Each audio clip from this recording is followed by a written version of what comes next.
әр халықтың өзіндік салт санасы, елдік рухы алдымен оның тілінде таңбаланады. Тілдің мемлекеттік мәртебесін нығайтудың қазіргі таңдағы басты мүмкіндігі оның танымдық қызметін ашу, сол арқылы ұлттық құндылықтарды көрсету.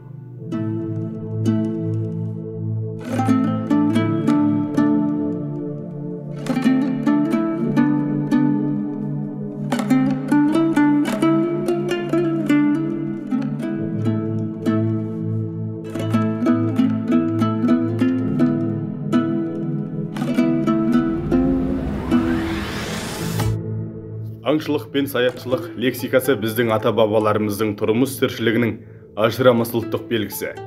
Саятшылыққа қатысты бүркіт, томаға, салбурын, қанжыға, қансонар, келте сонар, ұзақ сонар, мұзға отырғызу, тағы да басқа этнолексемалар бар. Бүгін бүркіт пен томағаға тоқталамыз.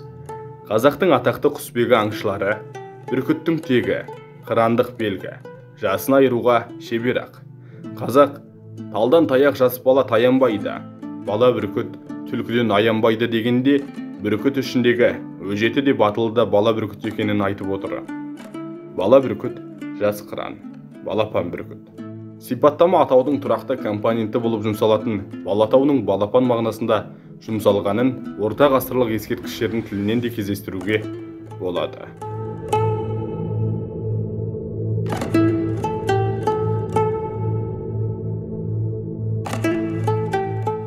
Томағаң сенің күмістен, аяқ бауың жібектен, екіде бірдей баршын құс. Томаға. Бүркіттің екі көзін саңлаусыз жауып тұратын бас киімді құсбегілер томаға деп атаған. Бүркіт сән үшін томағаланбайды.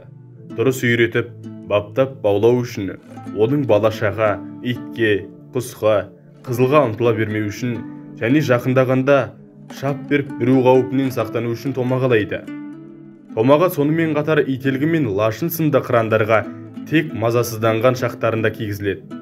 Томағаны бүркіттің басынан тек аңға жібергенде және жемдеген кезде ғана алады.